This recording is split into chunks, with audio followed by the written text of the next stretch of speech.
Iran ಮೇಲೆ Israel ವೈಮಾನಿಕ ದಾಳಿ. ಖಮೇನಿ ಕಚೇರಿಗ ಬಳಿಯಲ್ಲೇ ಸ್ಫೋಟ ಸಂಭವಿಸಿದೆ. ಇರಾನ್ನ ಪರಮೋಚ್ಚ ನಾಯಕ ಸುರಕ್ಷಿತ ಸ್ಥಳಕ್ಕೆ ಇದೀಗ ಸ್ಥಳಾಂತರವನ್ನ ಮಾಡಲಾಗಿದೆ ಅನ್ನೋದ್ರ ಬಗ್ಗೆ ಮಾಹಿತಿ ಇದೆ.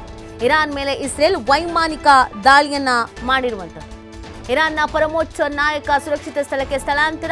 ಟೆಹರಾನ್ನಲ್ಲಿ ಆವರಿಸಿದ ದಟ್ಟ ಹೊಗೆ. ಇರಾನ್ ಸರ್ಕಾರದಿಂದ ಅಧಿಕೃತ ಮಾಹಿತಿ. ಅಮೆರಿಕ ಎಚ್ಚರಿಕೆಯ ಬೆನ್ನಲ್ಲೇ ಇಸ್ರೇಲ್ ಕ್ಷಿಪಣಿ ದಾಳಿಯನ್ನ ಮಾಡಿದೆ.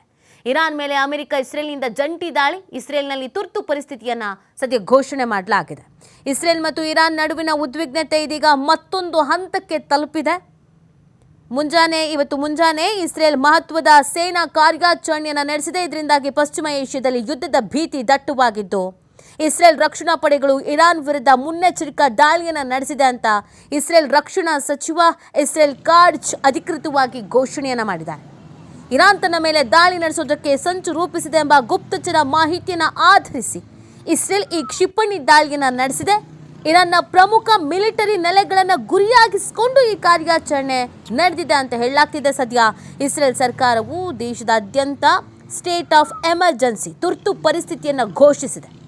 ಇರಾನ್ ಯಾವುದೇ ಕ್ಷಣದಲ್ಲಿ ಇಸ್ರೇಲ್ ಮೇಲೆ ಡ್ರೋನ್ ಮತ್ತು ಬ್ಯಾಲಿಸ್ಟಿಕ್ ಕ್ಷಿಪಣಿಗಳ ಮುಖಾಂತರವಾಗಿ ತಿರುಗೇಟನ್ನು ನೀಡಬಹುದು ಎಂಬ ಆತಂಕದ ಹಿನ್ನೆಲೆಯಲ್ಲಿ ಮುನ್ನೆಚ್ಚರಿಕಾ ಕ್ರಮಗಳನ್ನು ಕೂಡ ಕೈಗೊಳ್ಳಲಾಗ್ತಾ ಇದೆ. ಈ ಹಿಂದೆ ವಾರ್ ಮಾಡಲಾಗಿತ್ತು. ಅದರಂತೆಯೇ ಅಮೆರಿಕದ ಎಚ್ಚರಿಕೆಯ ಬೆನ್ನಲ್ಲೇ ಇಸ್ರೇಲ್ ಕ್ಷಿಪಣಿ ದಾಳಿಯನ್ನು ಮಾಡಿರೋದು.